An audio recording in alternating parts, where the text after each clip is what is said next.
Hello and welcome to another episode of the Beer Chronicles. Let's get right into it. Today's episode we're going to be drinking Budweiser Budvar. It is a Czech lager, obviously made by Budweiser. I have actually had this before. It was a bit ago and don't really remember much of it, but I remember liking it, so that's good. There we are. And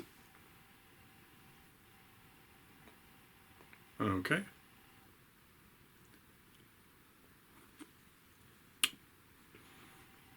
Today's episode is a bit of a celebration. Stop doing that. It's a celebration for two reasons. Number one, the children are back at school next week, which means I can actually... what the fuck are you doing?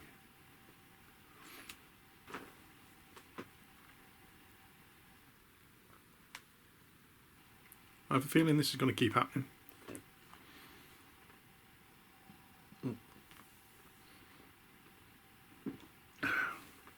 There we go, drink some of the actual liquid so there's more room in there for it to bubble up.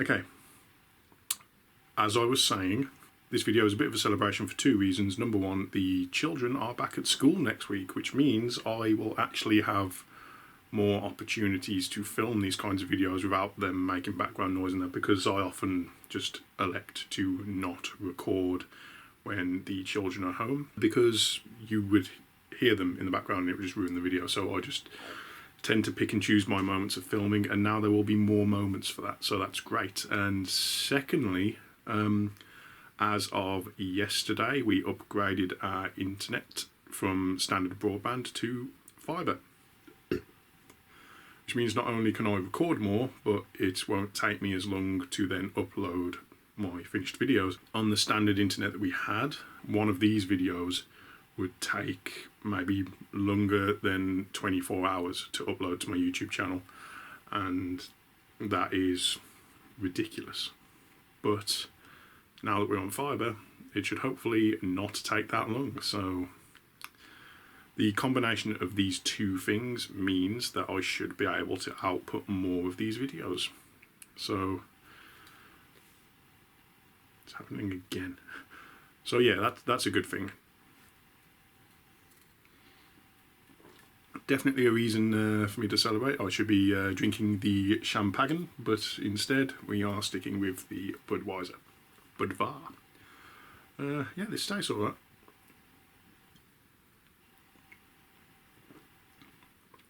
It's just another lager similar to something like a Budweiser. This does have a different flavour profile to a standard Budweiser, though. It's very apparent. It's hard to explain what it is. I'd say it's a bit more hoppy than a standard Budweiser.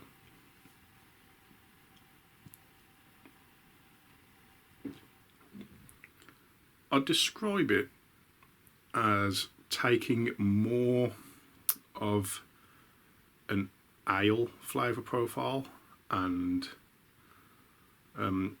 representing that in lager form. It's got the carbonation of a lager, but a bit more bitter and hoppy.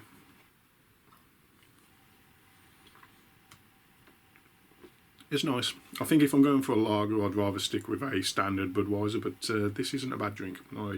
I'm enjoying it. But anyway, thanks to it fizzing up a bit at the start, I've drunk quite a bit just to minimise that happening, and I'm about a quarter or a third of the way through the bottle already. So let's get into what we're going to talk about today. Recently, the trailer for the new Spider-Man movie came out, and I am so excited. I have loved the Spider-Man films since Tobey Maguire was Spider-Man in the Sam Raimi films. The Andrew Garfield films were fine for what they were. They were okay films. They had problems as well, though. We'll get into that a bit, I suppose. And the newest Spider-Man films, the MCU Spider-Man films with Tom Holland as Peter Parker, they're great. They really are great. I think the best way I can explain how great they are is, recently I've been watching a podcast hosted by a friend of mine called Muckerpod. That's the name of the podcast, not the name of my friend. And originally I was watching it on YouTube because that was where it was released, pre-recorded, edited together, posted on YouTube and other audio platforms. And since then they've started presenting themselves live on Twitch. So I've started joining in the chat on that. When you watch it on Twitch, you join before the actual show, and there's all this preamble, and you get to talk to them, and it's a great time, a lot of fun. And then they start the actual show. You get to watch that live, unedited, and then afterwards there'll be some post-amble, I suppose, and more chatting, more talk, and it goes on for a while after that. And they'll sometimes do stuff like play games or stuff, and you'll just stay there and chat with them, and it's pretty good.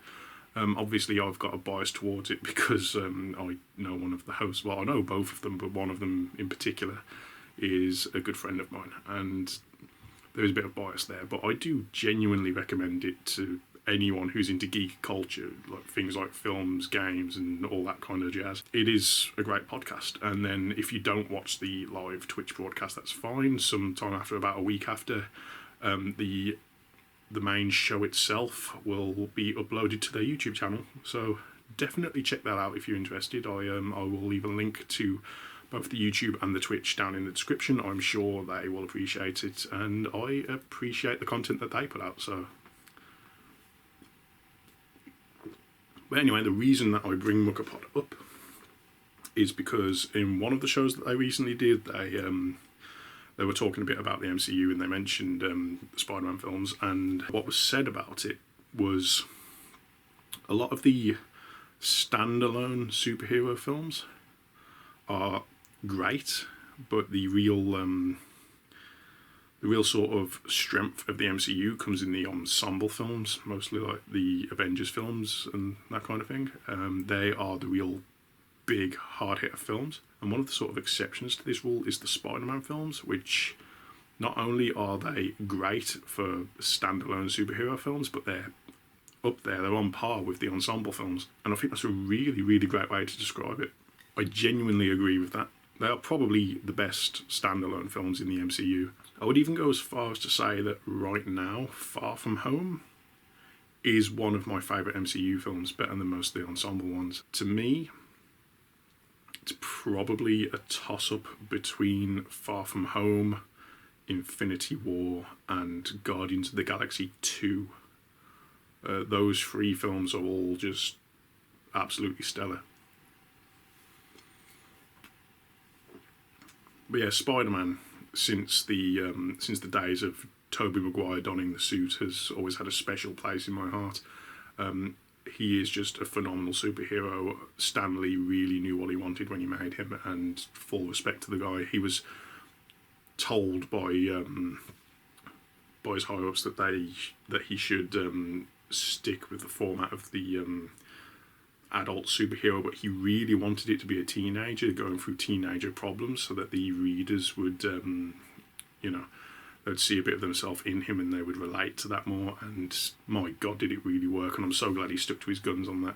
It makes him one of the more relatable heroes, and that goes a long way. It really does. But when it comes to translating this hero onto the screen, I think so far pretty much every attempt that we've got has been a really, really strong attempt, and they've done really well with it. I do want to get into sort of comparing the three different movie Spider-Man that we've had so far, and I say three, I'm not counting Into the Spider-Verse with that, but that is a fucking phenomenal film. If you haven't seen that and you're a superhero movie fan, or a comic movie fan, or an animation movie fan, or even just a movie fan in general, you really should watch it, because that is a genuinely stellar film, and in many ways a work of art. Yeah. But discounting that, the live action Spider-Man movies, the Spider-Mans, the Spider-Men, the whatever plural you want to give it, I do want to compare the three and talk about which I think does it better.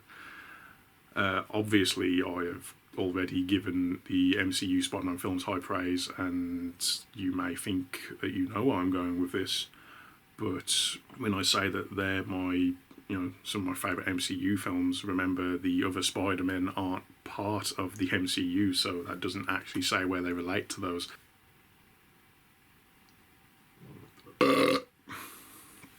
So let's talk a bit about that. Let's start where it all started, with the Sam Raimi, Tobey Maguire Spider-Man films.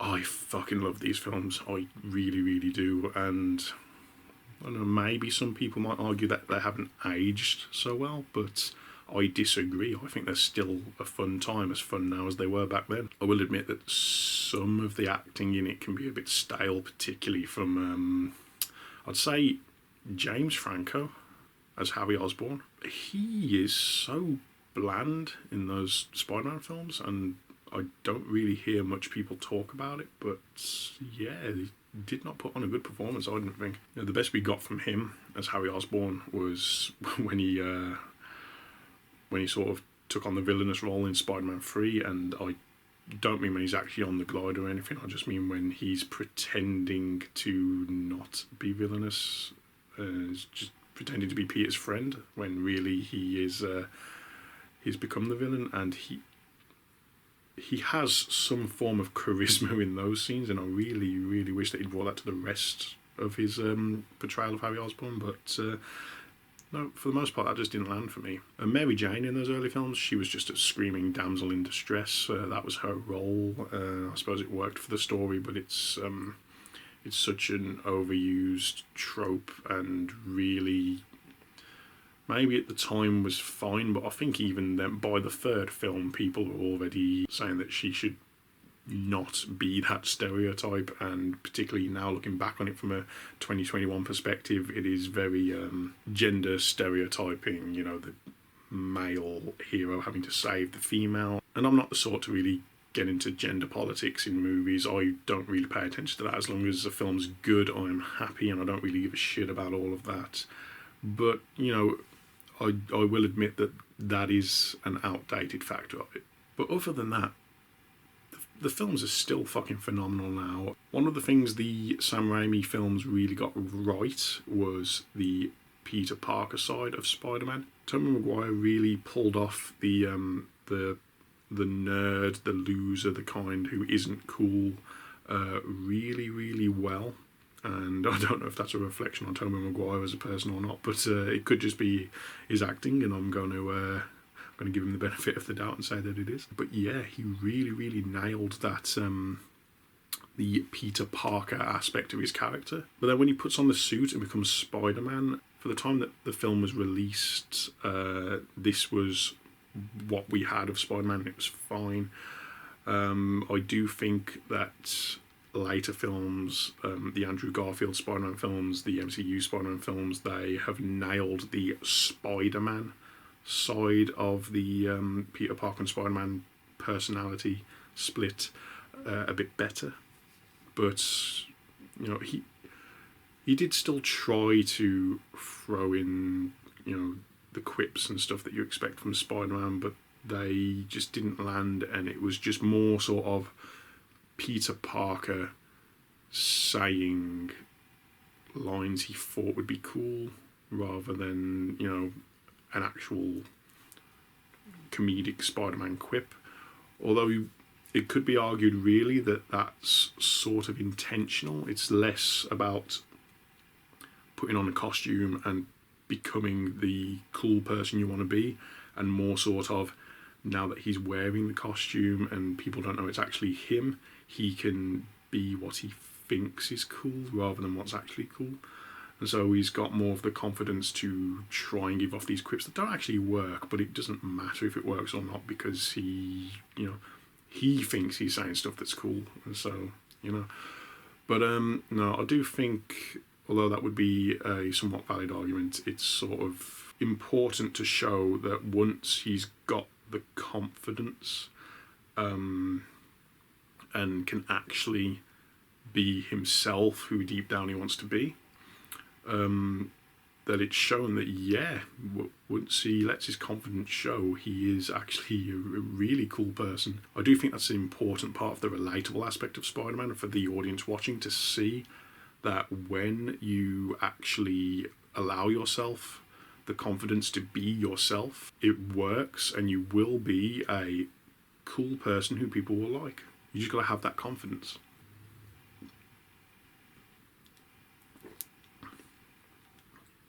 Andrew Garfield as Spider-Man absolutely nails the Spider-Man aspect. He's cool, he's funny, he's quippy, but I think when he's Peter Parker, he doesn't hold a candle to what Tobey Maguire did before. They sort of try to present him as if he is a bullied nerd, but he doesn't come across that way. He's clever, but also cool at the same time. And he's a skateboarder dude apparently, and the film had tried to make you think that he was maybe too nerdy to be popular. But you just look at Andrew Garfield and think people are gonna love him, girls are gonna love him, maybe some boys will love him, and he's gonna be really popular. If I don't want to make it about looks, but anyone who's been at school or who's currently at school will know that when you're that young and immature, that's the sort of thing that wins popularity. What I'm trying to say is, if you were as genuinely cool and attractive as Andrew Garfield was in those Spider-Man films, you would be one of the most popular kids in school. You wouldn't be one of the bullied nerds. So it doesn't really work from that aspect, and you can have a cool Peter Parker as your Spider-Man, and that can work absolutely fine. But the film still tries to present it as if he is this, the stereotypical nerd who doesn't get along with the cool kids. But it just doesn't work because he's obviously cool. But yeah, once he puts on that suit and becomes Spider-Man, absolutely nails it. Absolutely spot on. Couldn't have done much better, really. It was absolutely stellar, and that is the aspect of those films that I really love, when he is Spider-Man. And then you've got Tom Holland in the MCU, and the great thing about Tom Holland is that you don't have to pick which one he's better at and play to that strength, because he is phenomenal at both. You really just get the balance right between being this young, nerdy type, but also being cool and comedic and quippy when he's got the suit on. He is just the best representation of Spider-Man as both a person and a hero that we've had so far from comic to screen. And I do think for that reason he is, out of the three, the best at the role. I think so far his portrayal as Peter Parker, as Spider-Man, has been the best one, because he just gets both sides of it nailed absolutely.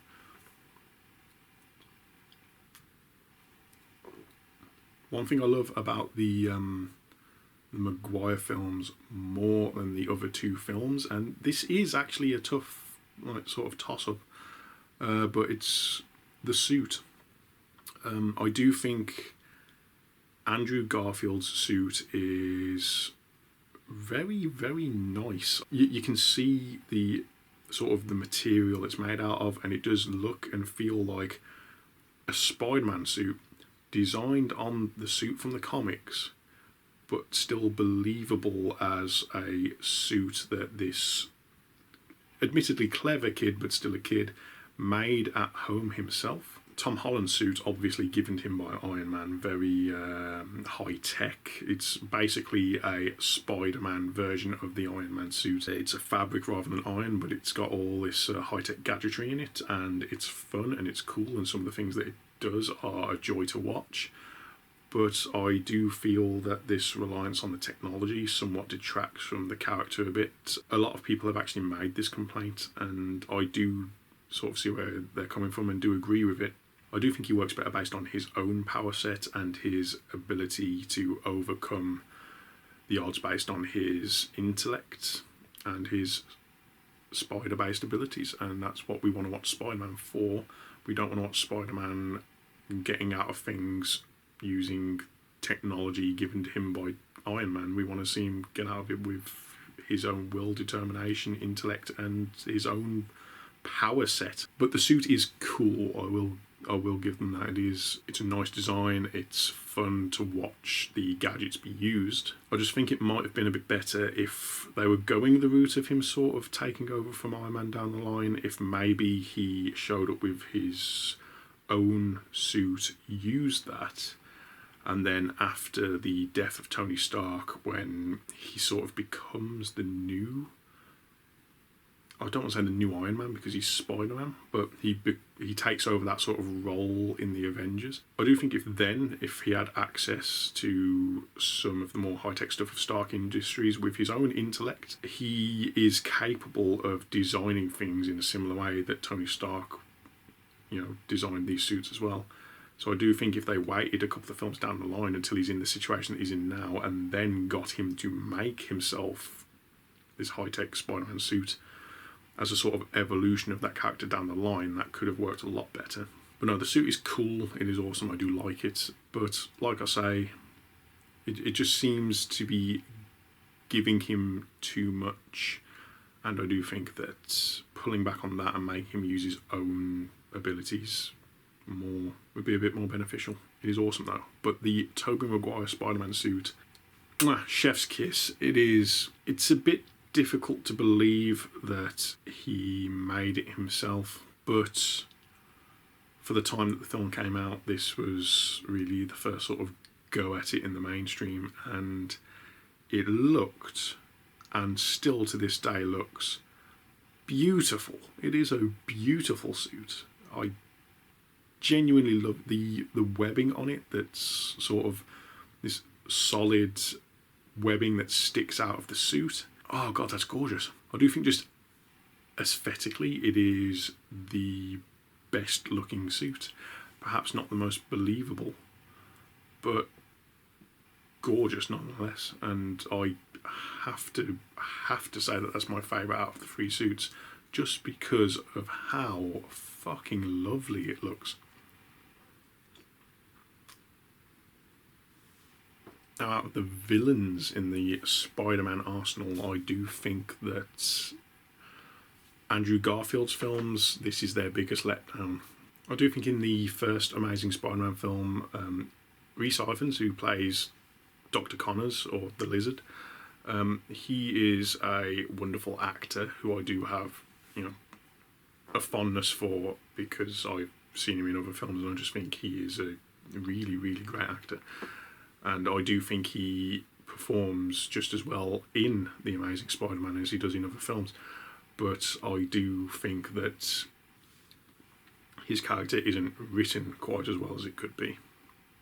And the whole story around it is more of the problem rather than him himself.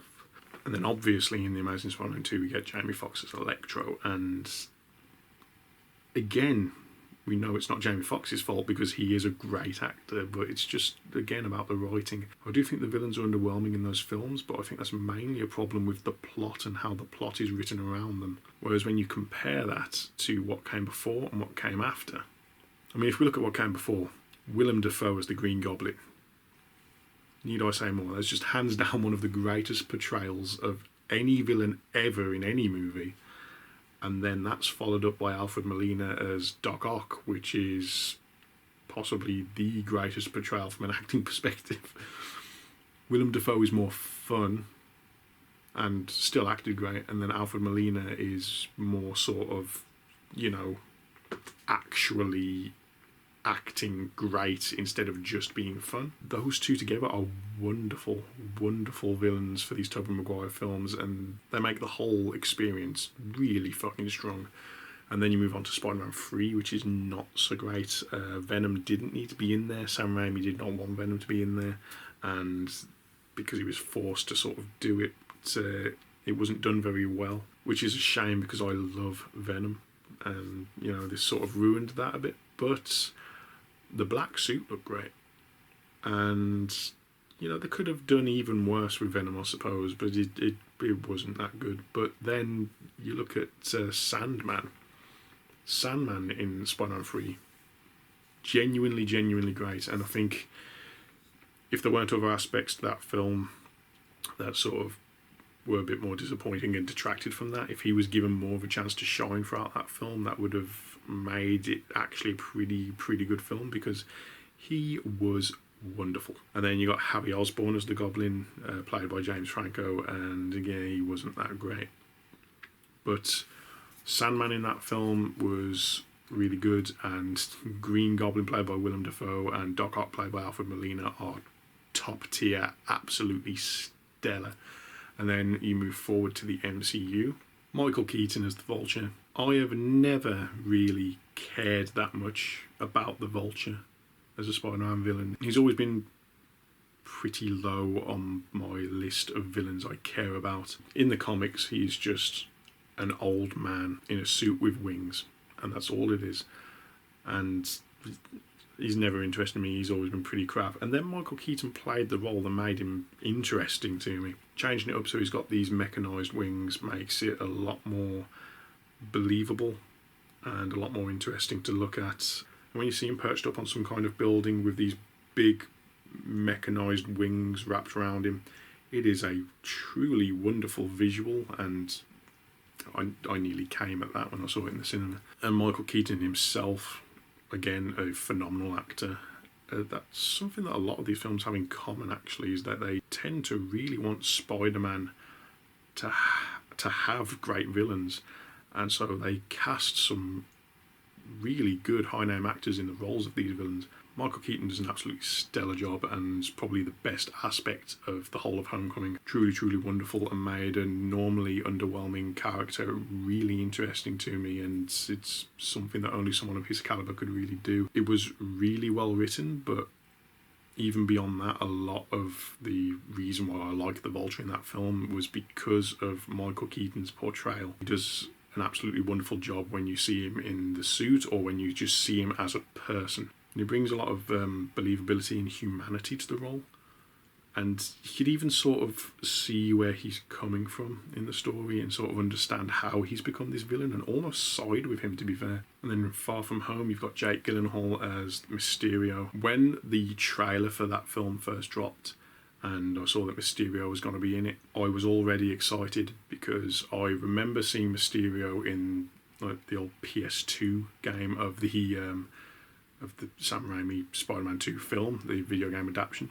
Mysterio shows up in that game, and since then I've really been interested in Mysterio as a villain, and I do think the concept behind Mysterio is one that would really lend itself well to movies. It's the sort of thing where a visual medium, such as a movie or a TV show, is the perfect place to show what Mysterio can do with his power set.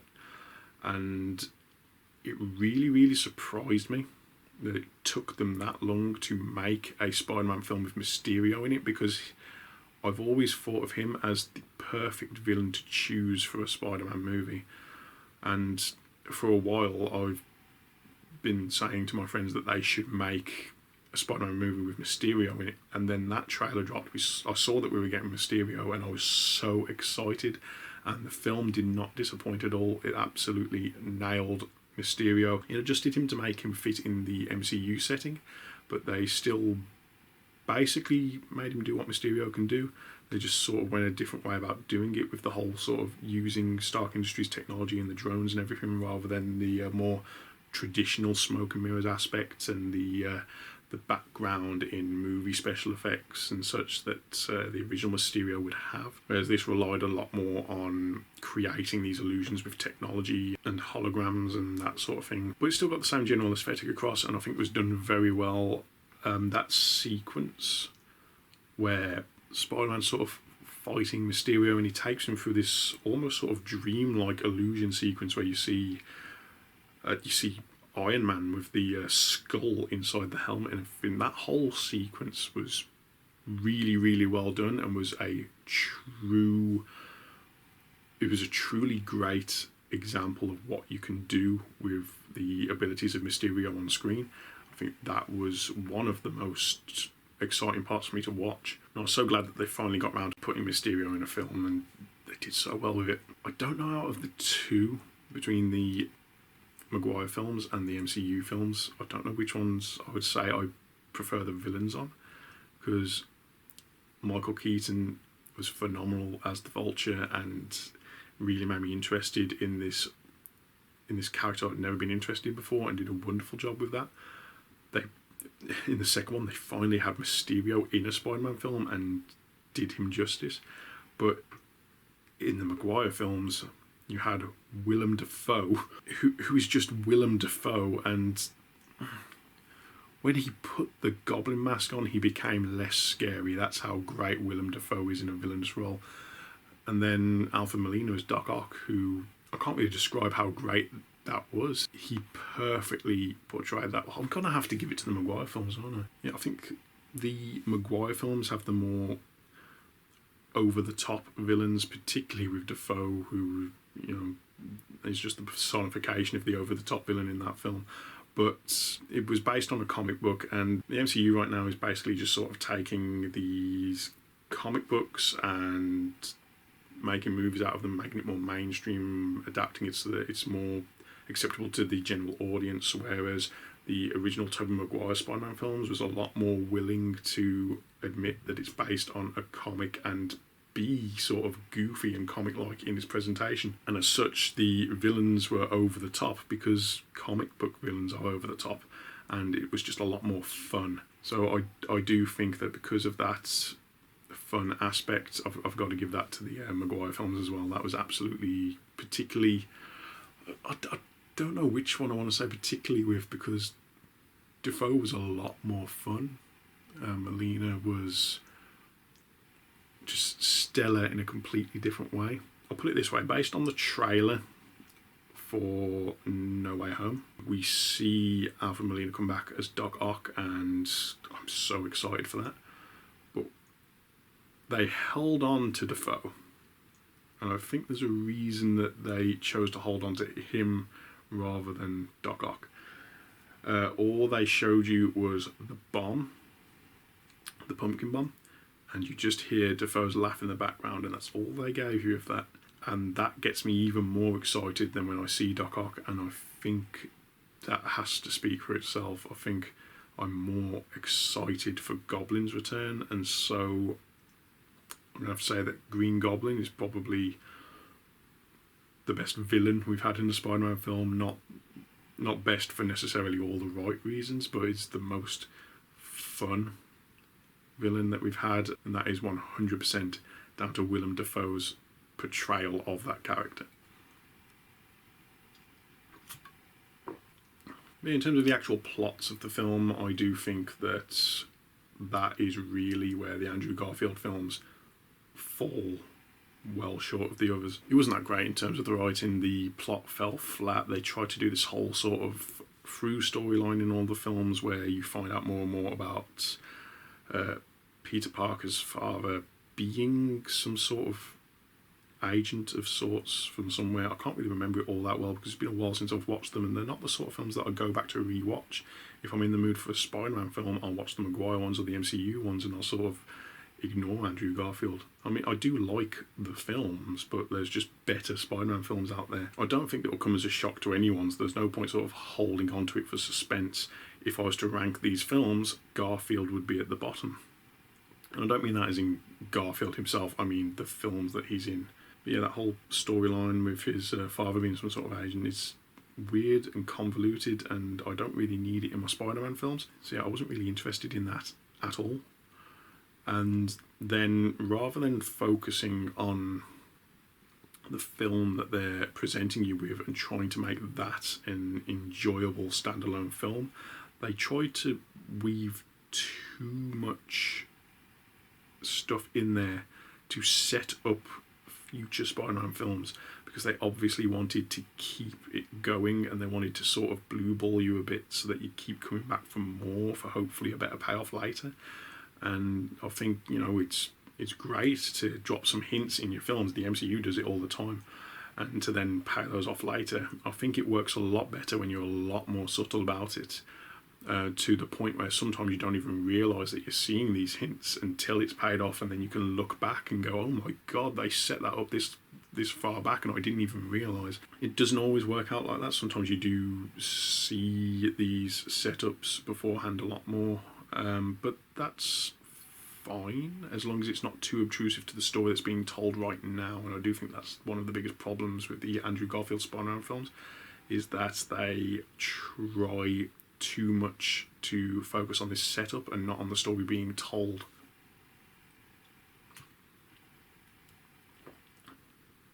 So the plot really falls flat in the Amazing Spider-Man films for me. The Tobey Maguire Spider-Man films, the plot in those films is just fun, goofy, over the top. I love them, but the plot in the MCU Spider-Man films are a lot more grounded and well written, and the fact that they weave them into the whole MCU as well and make that work just shows that there's a lot more thought going into those plots. And I do have to give the plots of the MCU Spider-Man films the top ranking. They are just better written films, and I do think overall, in general, looking at all three of these sort of Spider-Man franchises as separate entities and comparing them all together, even though the Maguire films have the better, more fun to watch villains and the Spider-Man suit itself is gorgeous, I do think that the MCU Spider-Man films with Tom Holland as the best portrayal of Peter Parker / Spider-Man we've seen and the better written plots, the MCU Spider-Man films are the best Spider-Man films we've had so far, and I'm really, really, really looking forward to the next one. I'm so excited to see Spider-Man and Doctor Strange get together and visit these past Spider-Men stories and villains and see what they do with that. It is so exciting to see, and the fact that they're finally going back to these old Spider-Man films that we love so much and sort of bringing them into the MCU and making them canon instead of just disregarding them entirely, and seeing what happens when you involve the current roster with that, and getting Willem Dafoe and Alfred Molina involved. It's so fucking exciting, and I really, really cannot wait. It's one of those things where you do worry that your excitement is so high that it can't possibly be met by the finished product. And it's really, really dangerous to get that excited about something because you're just setting yourself up to be underwhelmed. But I can't help it. I am so, so, so excited to see this film. And I don't want to date this video too much by talking about what I expect from this upcoming film, because once the films come out, a lot of the stuff that I say will either be wrong and as such could be completely disregarded, or if they're right, it'll be, yeah, we know it's right because we've already seen the film. And so that would really, really date this video a lot. But while I've got a little bit of beer left, while it's still relevant now, I will quickly go into a few theories. We're going to have a page here from a website called Tom's Guide, because it's one of the first I found. It's just 5 biggest Spider-Man No Way Home fan theories explained, and I'm not going to go into the explanation or anything. If you want any of that, just find the website and look it up yourself. But I will name the 5 theories and quickly give my thoughts on that. And hopefully that won't age the video too much. That's why I've chosen to make it a small section of this video rather than make a video on No Way Home theories. So let's get into it. Theory number 1. More of the Sinister Six are coming. I do think that this is a very high probability. The Amazing Spider-Man films obviously wanted to set up the Sinister Six. Sony were obviously very keen with that. They still have a role to play in the Spider-Man films now and going forward.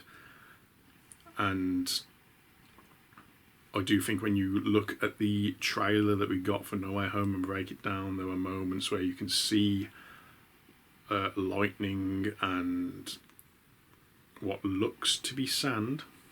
So I think people are assuming that Sandman and Electro are back, and if they're bringing those back, it will most likely be Sandman from Spider-Man 3 and Electro from Amazing Spider-Man 2, because if you're bringing back these other past villains and getting the old actors to do it, why would you not do it with these ones as well?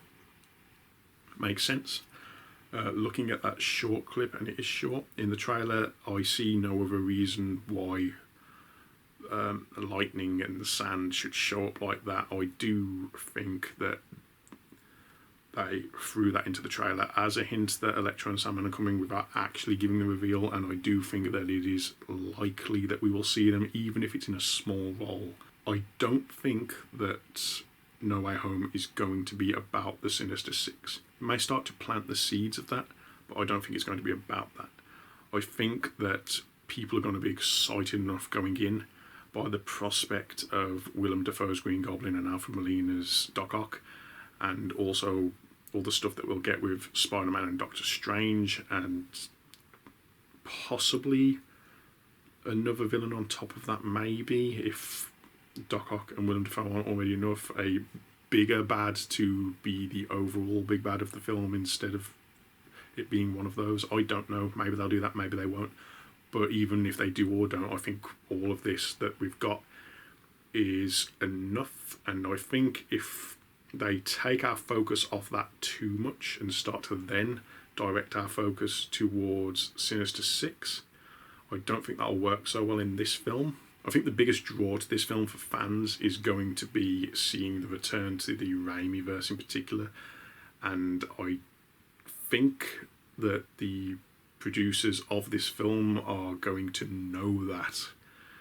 and they're not going to want to piss you off too much. They want the film to be a success. They want the people to like it. And so if they've managed to get Tobey Maguire and Andrew Garfield back and some of the actors who played the villains in those films, and if they manage to get those back, they're not going to waste this opportunity and draw focus away from the fact that they're doing that. So I don't think this will be a Sinister Six film, but there is a good possibility that this will lead to Sinister Six down the line.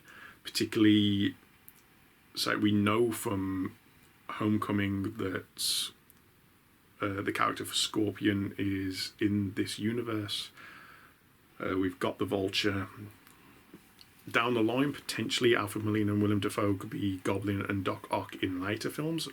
I don't necessarily think they're going to do that. I think this may be restricted to this one film, and I don't think people should get their hopes up to have these actors return later on in the MCU. But at the very least, we've got Scorpion and Vulture already involved, and I do think that that could lead to more of these villains teaming up and becoming Sinister Six down the line. I do understand that people are looking at the amount of villains we got in this film and thinking they're going the Sinister Six route with that. I do think that we will get a Sinister Six movie at some point. I don't think this is going to be the movie. It very well may plant the seeds for it. But when we finally get to the Sinister Six, I don't think it's going to be the Sinister Six involving Willem Dafoe's Goblin and Alfred Molina's Doc Ock. And I don't see the point in them also bringing in Sandman from Spider-Man 3 and Electro from Amazing Spider-Man 2 to be part of this Sinister Six either. They'll either use those characters within the MCU main universe and have other actors play the role, or they will just have different villains. I do think that it's valid that Electro and Sandman will turn up in this film, even if it's in a small role, or even if it's in a slightly bigger role. And I do also think that that there's this one short clip where you see a shadow behind Peter, and people are saying that based on the fact that all these other villains are obviously in it, that's most likely Lizard from Amazing Spider-Man 1. Although there are other theories as to who it could also be, but I am very much in agreement that that's probably Lizard. Number 2, Netflix's Daredevil Charlie Cox is coming to the MCU. Again, this is just based on some hairy arms and nothing else really. I do think there is a good chance that this is true, although I don't really know enough about it to give a proper opinion, and so I won't.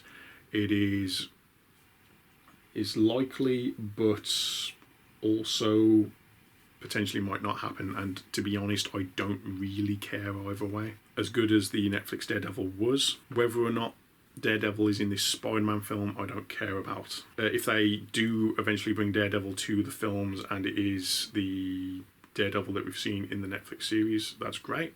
It's absolutely great. Whether or not it's introduced in this Spider-Man film or not, I don't care. Whether they do it just to plant the seeds, I don't care. It'll be exciting if they do, and it's, pretty likely that it may actually happen. But I don't have any strong opinions either way. I don't think that this Spider-Man film is going to really be about Daredevil. It very well may be the same guy, but it won't necessarily be revealed that he's Daredevil in this film. Number 3, that's not Doctor Strange, it's Mephisto. And Mephisto gets rumoured a lot in these current MCU products, doesn't he? Thing is, as much as people have expected Mephisto to show up and he just hasn't, I do still understand why they're going the Mephisto route this time. It's one of those things where you want to say, stop saying Mephisto. It's not going to be Mephisto. You've been proven wrong before. Stop with the Mephisto. But I can also see where they're coming from. I do think the fact that so many people have guessed Mephisto before now lends a bit of validity to the argument that there are enough hints for Mephisto. And if there are those hints, then it's quite possible that Mephisto is coming. And we've just been wrong about when before now. And it could be that all those hints for Mephisto haven't been about the series that they've been in. They've been dropping hints to lead to now. And this could be the actual reveal of Mephisto.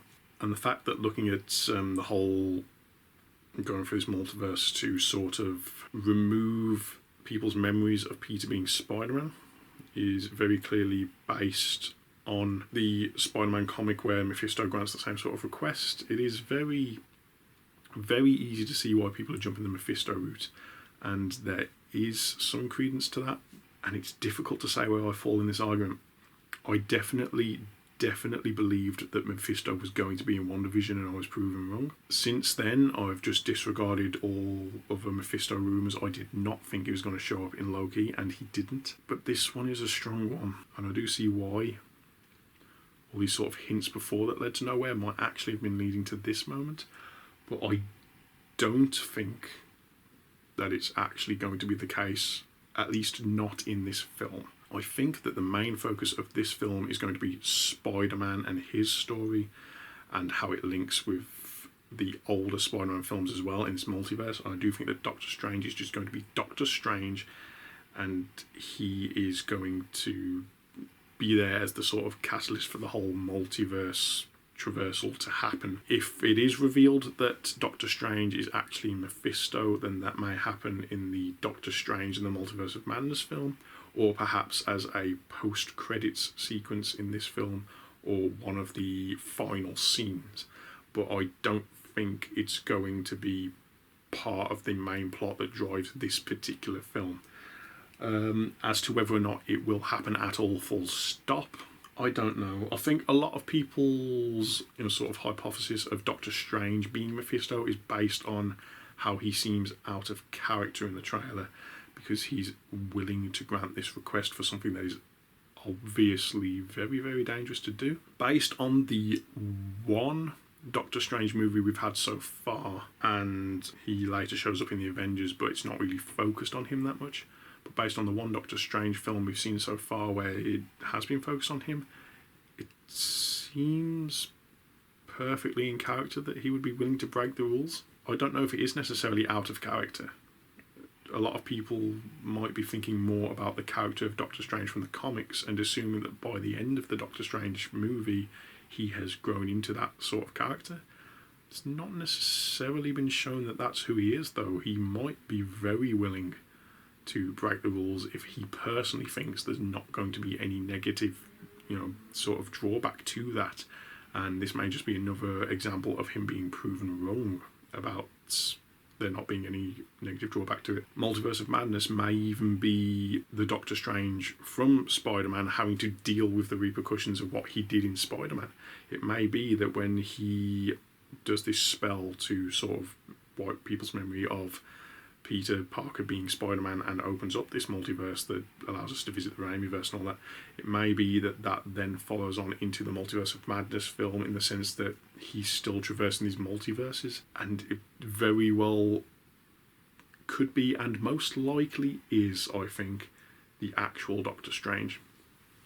And I do think it's going to lead on from the actual Doctor Strange in this film, then traversing the multiverses in his own film, and I don't think this Doctor Strange that we see in the trailer is actually Mephisto. That being said, it could be that he is Mephisto in disguise and he's trapped the real Doctor Strange in another, in another kind of universe, and then the Multiverse of Madness is him getting his way out of that. But I don't think that's actually what it is. I do think that Dr. Stephen Strange in Spider-Man No Way Home is the actual Dr. Stephen Strange that we already know and love. As to whether or not Mephisto is coming at all in the MCU, maybe. I don't know. I do think that people's jumping to him as the conclusion to a lot of these things isn't really unwarranted. I do think there are enough hints to Mephisto in this now that it is likely that we are getting Mephisto at some point fairly soon. I just don't think people are correct in how Mephisto is going to be revealed to us again, because they've been wrong about it before, and I think this is another case of them being wrong. But it's just, if I say Mephisto enough times now, at some point I'm going to be right, and I don't want to not say Mephisto the time that it's right, so I'm just going to say Mephisto again. I think that is what's going on right now.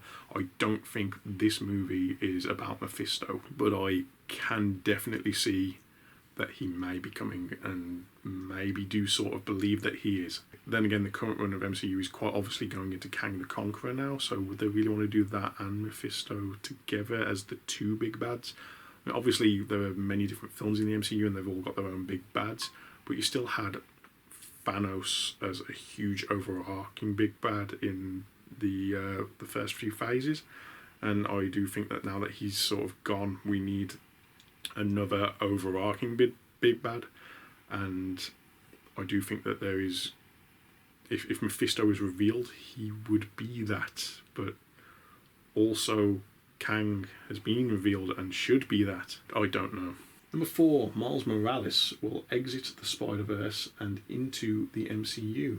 Okay, that's an interesting one I've not seen before. I don't know, I don't think so. I think Donald Glover's character as the Prowler in the earlier Spider-Man films, that's enough setup for Miles Morales to show up later on. I don't think, if they want Miles Morales in the MCU, they don't need to pull him from another multiverse. Stick with Tom Holland as Peter Parker until you no longer need him and you want to replace him, and instead of just making another set of Peter Parker Spider-Man films, bring Miles Morales into it then, and lead on organically into that by having Peter mentor Miles Morales into the new Spider-Man. That's the way they should do it, and that's probably the way they will do it. I don't think they're going to bring Miles Morales in from another universe. That's my official thought on that. Number 5, Venom will appear in Spider-Man No Way Home. I'm assuming that's based on what I said earlier about Lizard. That shadowy figure looks like it could also be Venom potentially, and obviously there's that whole thing with Sony making their own sort of Spider-Man films after MCU had finished their contract with them, and they were going to continue on with Tom Holland as Spider-Man and make the Venom films as well, and have the two meet, and then all that was going to happen. I don't know what the actual... I don't know what the situation is with Sony at the moment, with their involvement in these Spider-Man films now. I don't know whether or not they've reached any kind of new agreement with Marvel on this. I genuinely do not know. But obviously the plan from Sony was to have Venom and Spider-Man cross. Perhaps that's still part of their plan. I don't know. Maybe. This is a way they could do it. Maybe. I don't think this film is the place to do it. Like I said, it's crowded enough with everything else we've got going on in it. And I think the main focus of this should be how they are going back to the Raimi films and the Amazing Spider-Man films, and how the introduction of Tom Holland and Benedict Cumberbatch as Peter Parker and Doctor Strange in those situations changes what originally happened, and the results of that should be the focus of these films. And I think just throwing Venom in there will detract from that. It's the same as the original Spider-Man 3. We just throw Venom in because we want to, and oh look, we've ruined the film. That's going to happen again. I don't think Marvel or Disney are going to be stupid enough to do that, and Sony might want them to. I don't know. I think Disney is powerful enough to overthrow them on this decision. I don't think it's going to be Venom. I think the shadow we see in that trailer is definitely Lizard, and there is a chance that Venom could show up, even if he's not that shadow. He could be in the film, but I don't think it's going to happen. I do not believe that Venom is going to be in this new Spider-Man film. That is my official take on it, and we will find out in December whether or not I am correct. So yeah, those are those 5 theories off the Tom's Guide website. Let's a brief look at my thoughts on them. I don't want to go too much into that. I don't want that to be a big portion of the video because it will be very dated very quick. But I am just so excited about the up-and-coming Spider-Man film that I wanted to talk about the up-and-coming Spider-Man film, and it's difficult to talk about future property when you don't have any knowledge of that property without it then becoming dated when the actual knowledge gets released. But I did really want to talk about it because I'm so excited.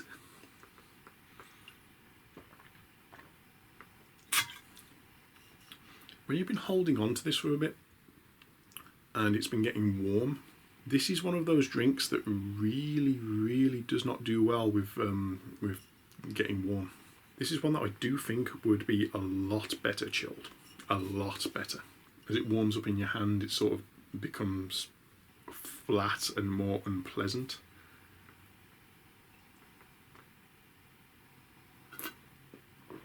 It's still fine. It was just better at the start than it was at the finish. But yeah, that beer's finished, and therefore this video is finished, and I think at a good time. I've talked about everything I wanted to talk about, and there's no reason why we should drag it on any longer. So let me just tilt this camera up and find Budvar on this poster. There it is.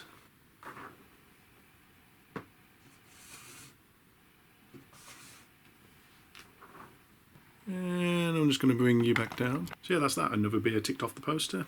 Another step closer towards the goal of trying every single one of these. I hope you're enjoying these videos so far, and I hope you stick around until we eventually get through all of these. Thank you very much for watching this if you have, and if you do want to see more, then please subscribe to the channel so you can get notified when new videos go up, and to actually be notified, click the notification bell as well. If you did like this video, then please press like down below so that I know that you like it, and if you didn't like it, then feel free to press dislike as well. I won't be offended. Leave a comment to let me know which Spider-Man is your favourite, Tobey Maguire, Andrew Garfield or Tom Holland, as just the character, and which are the better films. Let's get a discussion going on it, because I would really love to hear your thoughts on which is the best. And also, what are your thoughts on the upcoming Spider-Man film? What did you think of the trailer? Are you excited about the film? And if the film is already out by the time that you're watching this video, what did you think? Did you love it? Did you hate it? Was it everything that you hoped it could be and more? Or did you actually really hate it when the old Mary Jane was introduced to Tom Holland's Spider-Man and they ended up getting together? Meanwhile, the new series Mary Jane went off with Lizard, and then also Sandman and Doc Ock combined into a sand octopus, which then Peter Parker had to fight alongside Sharknado, and then you had some really good MCU effects next to Sharknado effects, and it was just really jarring, because I bloody hated that as well, but the film in general was pretty good. I'm just going to leave that in there and assume I was correct about everything. But yeah, in all seriousness, let me know what you thought of the film. I will be sure to let you know what I think of the film when it comes out. And if you have watched this video, thank you very much. I do really appreciate your support, and hopefully I will see you in the next one.